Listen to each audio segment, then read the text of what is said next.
Jawballs!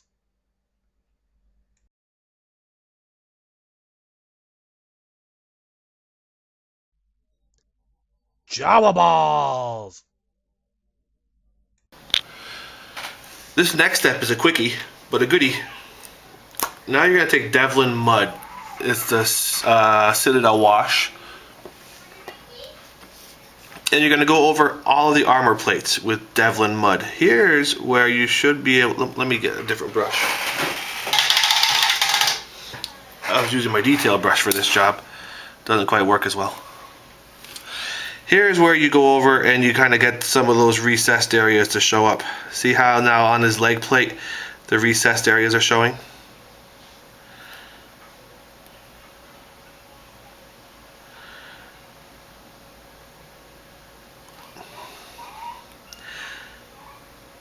As I apply this, I'm just kind of scraping it over the ridges.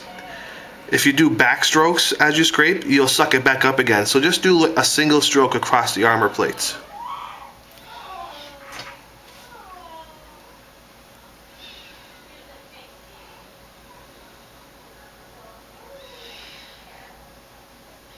Devlin Mud has a little glossy look to it when it dries, which is fine because you're going to go over it again anyway.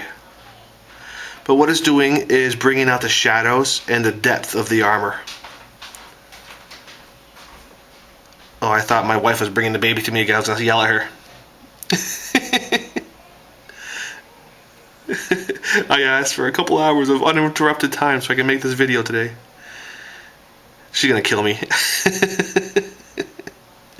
Anyway, so yeah, so back to what this is doing here. You're using contrast to bring out depth. The brown is recessing itself into the areas. When you lay a dark next to a light color, it'll have the effect of pushing that light color forward in space toward your eye, and the dark areas will recede away from you.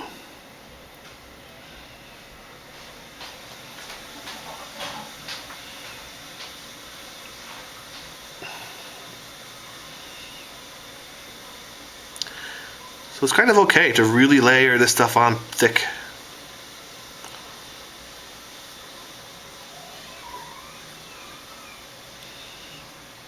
Not too thick, but you know.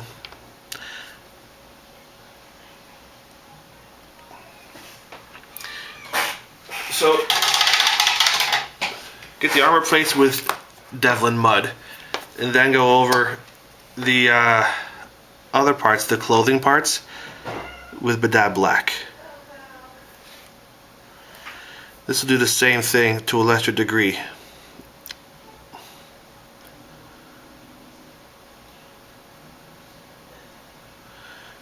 It'll just create some depth.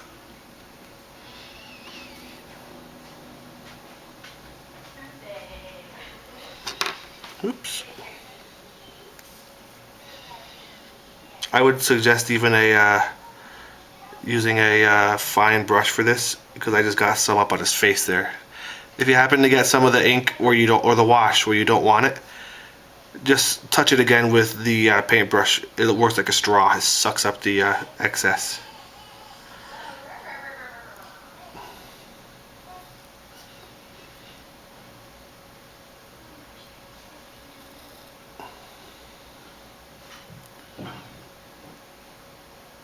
Okay. I'll zoom in for you so you can see.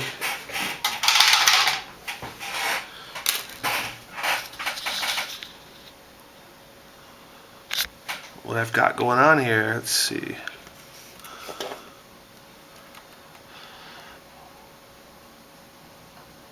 The Devlin Mud very much darkened the Talsept ochre, which is okay because we're going to go over that with another color. And it definitely refilled all the little crevice areas. So what I'm looking for now, as I wrap them around, are any of the crevices that did not get filled in with the Devlin Mud. Here on his leg, I'm going to go back in with Devlin Mud and add some more.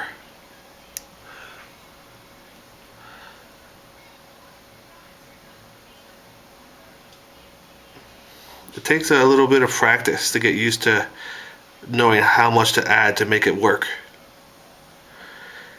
And when too much is too much, and when to suck it back up with the paintbrush.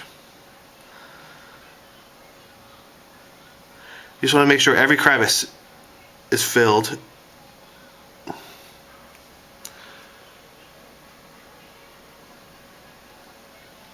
Alright, well I guess that's it for now. So let this dry completely. More to come.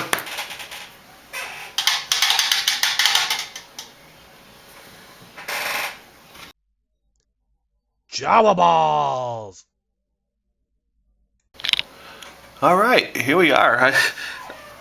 I just messed up. I forgot to turn off my my camera after I was done taping my last segment, and then it just recorded like my phone conversation for 20 minutes.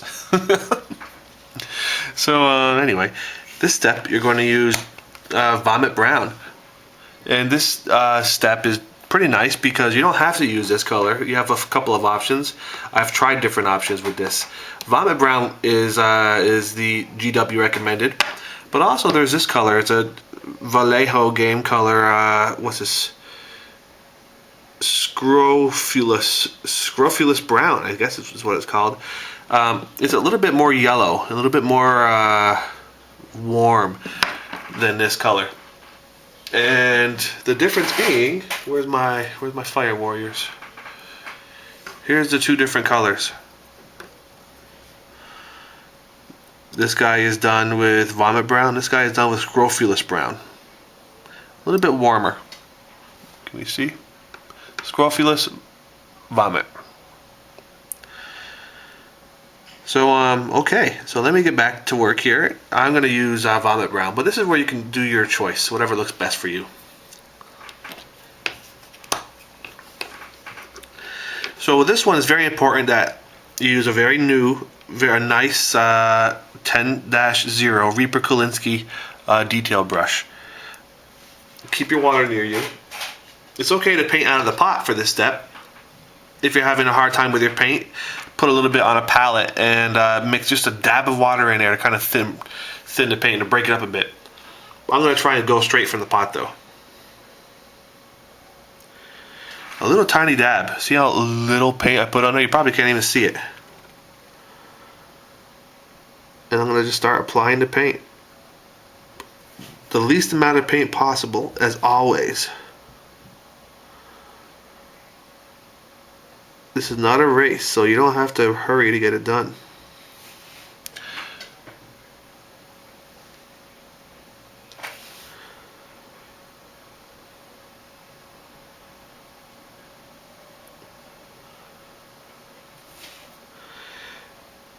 Most important is that you do not go over the edge into the crevice.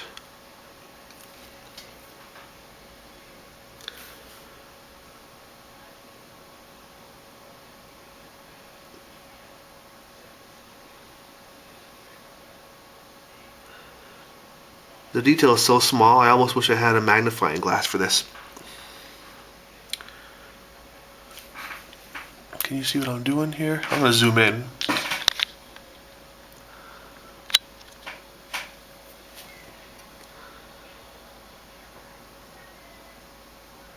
Forgive me for the model being upside down.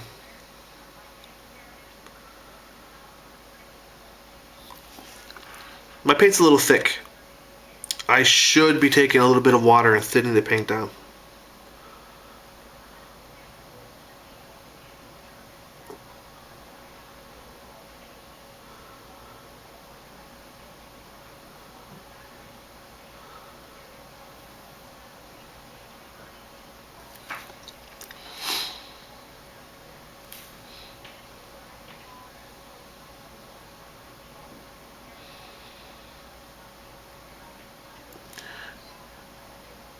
Key hint here, never do a backstroke.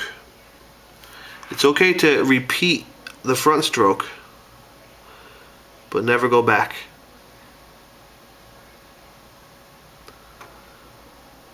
Always do your stroke in the same direction.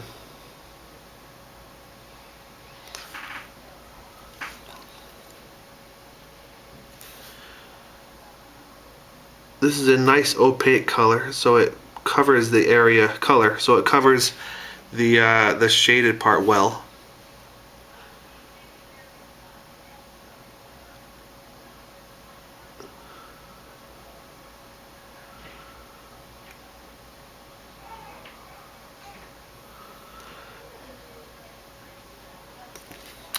These guys are kind of fun. I kind of like painting them.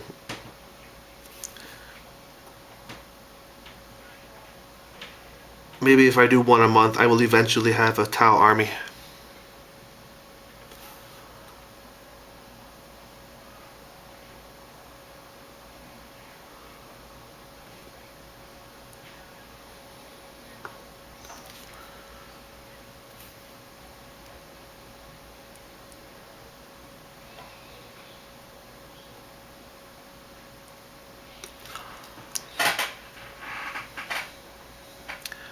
What time is it there? 5. So this is what you're doing. I'm gonna leave the strap as is with the wash showing. It's enough difference in color to separate it from the undercoat, the undergarment that he's wearing, and it definitely makes it stand out, but it's enough. So I probably won't even touch those little back straps on the back of his legs again.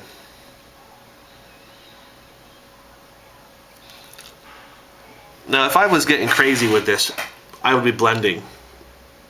I could blend in from the edges.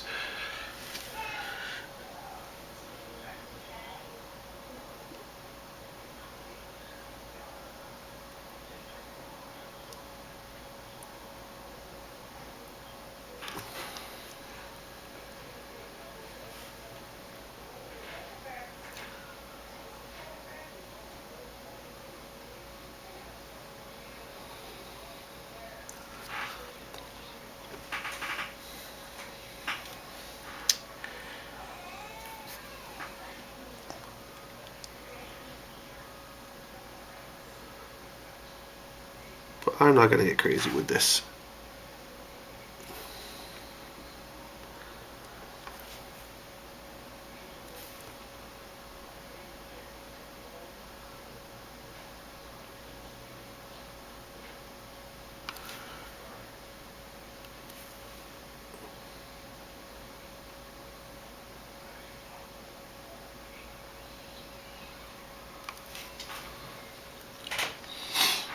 All right, well that's 7.5 minutes. I'll just work for a little bit longer.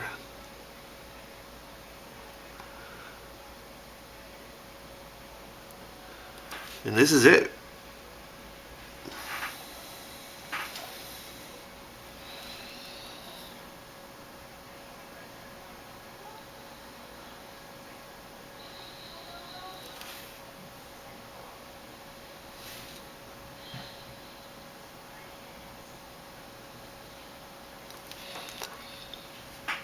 All right, well, that's this step.